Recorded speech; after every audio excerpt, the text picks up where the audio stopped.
Welcome. So we're looking at Chapter 4 today, which looks at the role of saving and investment in the economy. And, excuse me, like all of these chapters in the early part of the book, this chapter is very much focused on the long-run perspective of how markets behave in the longer term. And so because of this, we're going to be thinking about this from a long-term perspective, what drives savings and what drives investment. Now, these things are very closely related, but they're fundamentally different at the same time. They're also very important in terms of thinking about the big picture of why is it that we care about these things and what drives savings and investment. The punchline that we'll see, excuse me, is that this is really a chapter about financial intermediation and the role of financial markets in the economy. The basic idea is that you have savers who save extra funds, they channel them through financial markets to the people that want to borrow them, which are investors who buy new capital and equipment and housing and those kinds of things. And in particular with new capital and equipment, that generates increases and improvements in technology and increases total factor productivity, which leads to economic growth later on. So there's a very important channel, a very important role for this chapter in terms of thinking about the channel of financial markets running from savers to investors and eventually leading to economic growth. So that's the main important part of this particular part of the chapter. And so we're going to start off by running through a bunch of definitions which are important to understand how savings and investment are actually linked. And so some very, excuse me, some very basic definitions are, first of all, disposable income. That's just the total amount of income minus taxes. So if you have some if you're generating, oh, excuse me, if you're generating some income and you have to pay some of that out in taxes, whatever's left over is going to be considered disposable income. The second point is that we can define private saving as the total amount of income generated in the economy, excuse me, minus the amount of consumption and minus taxes. So fundamentally, again, with the macroeconomic view that we're looking at, we have a production function that produces output. All of that output circulates back through in various forms of income that essentially households earn, right? And so once they earn that income, then the question is, what do they do with it? Some of it they spend on consumption, some of it they have to pay in taxes, and then the rest that's left over, of course, is private saving. And then we can also define the private saving rate as simply the amount of private saving that is generated by households, and then, excuse me, and then we divide by the amount of disposable income in the economy. We can also measure what's referred to as government saving. So government saving is the amount of taxes less government spending. And so this is pretty straightforward. If we run a budget surplus, then of course what that means is that taxes are greater than government spending. We have government saving is positive, and we have a budget surplus. And the flip side of that is true. If we have a deficit, government saving is negative, and tax revenue is less than government spending. So when we put all of that together, what that means is that we, excuse me, what that means is that we can put together both private and government savings to give us what's referred to as national savings. So you'll see that national savings is just the sum of private savings by household and government savings together. And so when we put those two things together, there's private savings right there, Y minus C minus T. The second part there is government savings. You can see that these two things cancel out. And so our expression for national savings is just given by this thing here. Total production minus consumption minus government spending. So with this, we can also define what's referred to as the national savings rate. Again, we're going to denote this with a little s. so that's a small s, that's given by the total amount of national savings as a fraction of total income.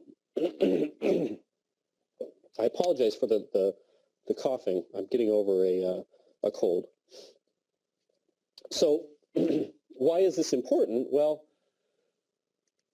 if we look at saving rates for the economy, there's a couple of things that we can see. So first of all, savings rates overall have declined over longer periods of time. Again, I apologize. But over the more recent period, I should probably switch to a different color here. Over the more recent period, you can see here, a lot of the change in saving rate has really been driven by the dramatic decline in the government savings, pulling down the actual amount of national savings. One thing to keep in mind here too is you have that private savings rate. It was on a steady decline, but over the last few years or so, it's actually started to rebound and increase a little bit. But the punchline, of course, is that at the end of the day, the national savings rate, that's going to be, again, we're going to be channeling savings through financial markets. Those financial markets then are going to be loaning that money out and creating investments on the back end. And so as an economy, if we have lower savings and lower savings rates, ultimately that's going to translate potentially to lower investment and hence could potentially adversely impact economic growth in the future. And so with that, the question is, well, if that's an issue, then what can we do about it? Well, there's some basic things that we can do about it. The first is we can tax consumption through what's referred to as a value-added tax. So this is a popular type of tax structure in a lot of other countries outside the U.S. But the basic idea is that at every stage of production, there's a tax levied. And so the end product ends up being a lot more expensive simply because you have this sort of progressive compounding of taxes. And so that, of course, means that products at the end stage are more expensive. And as a result, value-added type taxes tend to discourage consumption. The flip side of that, of course, is that it encourages more savings. The second point, more broadly speaking, again, we can provide incentives to save. So as a government, they can levy policies or create institutional frameworks which encourage more saving in the economy. One popular way is to encourage retirement savings through voluntary contributions, through encouraging money to go into these accounts, so-called pre-tax contributions, which aren't taxed up front when they go in and then compound later on. And the other way is to reduce capital gains taxes. So if there's if there's incentive for households and people in the economy to invest in capital, which are going to have returns, then lowering the taxes that you levy on that is going to encourage people to want to hold more capital investments and therefore accrue more savings in the economy. And then the third and more obvious one is, as we talked about before, what's driving savings more recently is the large budget deficits by the U.S. So reversing those budget deficits can go a long way towards raising national savings and the national savings rates. So ultimately, again, the idea is that we have these financial markets and they're channeling savings from households and the government, as we've seen in some cases, through to investment and financial intermediaries. So the question really here is thinking about where does this savings go? How do we channel it through those financial intermediaries? And so we can very simply, can we flip?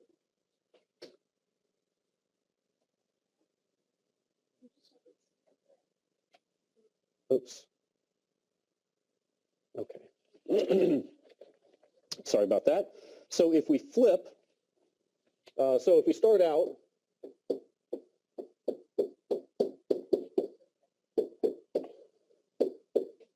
with our national income accounting identity, again, the idea is that we produce some amount of output, which is also income, and that the production is allocated through these four sectors of the economy.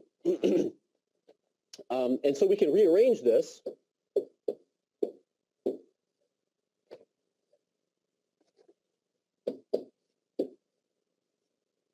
whoops.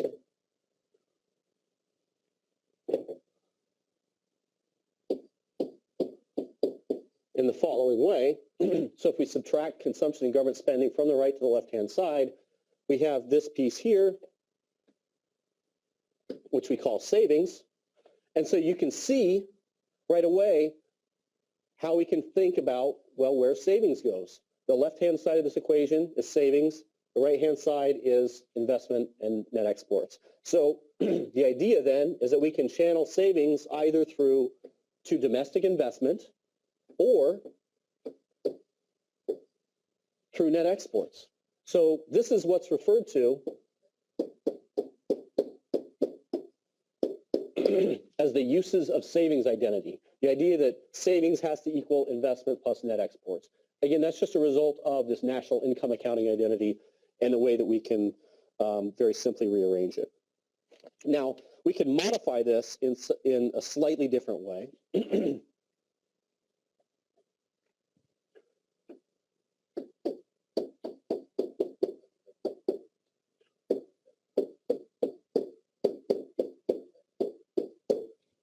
So that savings minus investment is equal to net exports.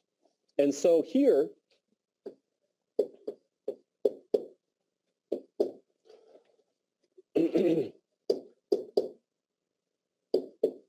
this S minus I term is what we refer to as net capital flows.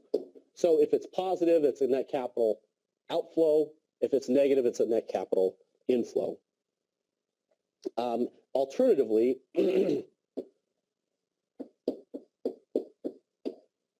we can also refer to this as net foreign investment. And I'll talk about why that is, why that interpretation here is apparent here in just a second. But the idea is simply that if you have S minus I is positive, that also means that net exports is positive, and so you have, of course, a trade surplus. The flip side, by the way, this S minus I positive, this is also going to be referred to as a net capital outflow. So the idea here, and the reason why we think about this as a net capital outflow is the following. Here, that's the amount of domestic saving that's generated by essentially households and the government, right? And it turns out that the government can be a negative net draw on that, but we'll abstract from that. So the idea is that you have savings that's generated domestically in the economy. That I, again, that's domestic investment. So that's what domestic firms essentially want to borrow from the domestic economy. So if it's a, excuse me, if it's a situation where you have the amount of savings domestically generated in the economy more than what domestic firms are willing to borrow, then you have an excess. What do you do with those excess funds? You don't just put them away and let them collect dust, you loan them out. So in a global economy, you can loan those out in another economy. And so in this case, you loan them out to somebody else, perhaps a person or an institution in another economy, and you get a net capital outflow. So you're loaning money to another country, essentially. So if you look at the opposite case, when savings minus investment is negative,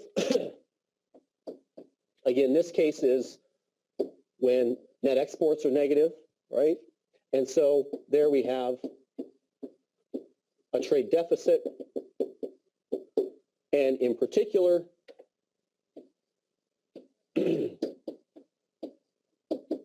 we have a net capital inflow, okay? Again, the interpretation is similar. Here, you have a certain amount of domestic investment that occurs, right? So demands by domestic firms to want to borrow funds. The problem is there's not enough domestic saving generated in order to support that borrowing by domestic firms. So what we have to do, domestic firms have to borrow funds from abroad. So in that case, because of this shortfall in domestic savings relative to domestic investment demand, you have to borrow from abroad, and therefore you have a net capital inflow of funds.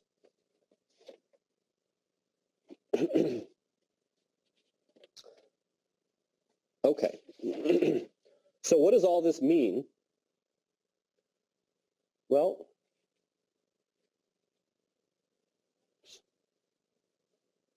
so if we put all of this in perspective, you can see, first of all, a measure of net foreign assets. So this is partly, mostly rather, attributable to the types of things that I just talked about. So we have government budget deficits on one hand, which are pulling national savings down. We also have trade deficits, which are also pulling national savings down and creating this demand for borrowing from abroad. And so at the end of the day, if you look at, I think I skipped the, oh, okay. I guess maybe I kind of flip-flop these. So if we look at the trade balance here, again, we have the savings, the national savings is the blue line, the red line is investment. And so that gap between saving and investment here, if we look at, whoops, if we look at that gap between the two there, so that represents the shortfall of domestic saving relative to domestic investment. So that's the reason why, as long as that red line in domestic investment is above our national savings, there's going to be a trade deficit. And so we see that green line being negative for quite a long time. And so, again, the interpretation here is that in order to achieve that amount of investment, for instance, we have to make up the shortfall in domestic investment, right there, by that gap. We have to borrow from abroad. So you have those net capital inflows and the borrowing from abroad. Now, what does that mean? Well, again, the fact that we borrow from abroad in and of itself isn't necessarily bad, but there's some reason to be a bit concerned about. So first of all, if we think about what's generating these trade deficits, these persistent trade deficits over long periods of time, well, essentially they're borrowing from other countries. And so those represent claims on future income by foreigners, the people that we're borrowing from inevitably. And so the idea here is that foreigners over time have been accumulating claims on U.S. assets and therefore increasing foreign wealth relative to the wealth of the U.S. And so a lot of people point to that and say that's that's bad. It can hinder autonomy. It can create political problems, and so on and so forth. But the bottom line is this, and this is sort of my own personal viewpoint on it, is that if we think about the trade deficit, we think about these borrowings from abroad and the net capital flows, ultimately the idea is that if we're generating trade deficits and net foreign inflows of capital, then it really comes down to what we're doing with that. So, for instance, if we're simply using these net foreign inflows to support consumption spending, then that's not necessarily a good thing, because at the end of the day, we're still going to have to pay that money back. But if we're borrowing from abroad, for instance, to support investment in capital and infrastructure and those kinds of things, then that can be a good thing. And so to the extent that we borrow to support domestic investment, then that's a good thing, because at the end of the day, as I said at the beginning of this video, investment can lead to long-run economic growth through improvements in technology and innovation and those kinds of things. And so that's where this story comes into play and becomes important, is really what are we using these deficits for? Long-term growth and consumption, that can be potentially a bad thing, or increases in future investment and economic growth, which can potentially be a good thing. Thank you.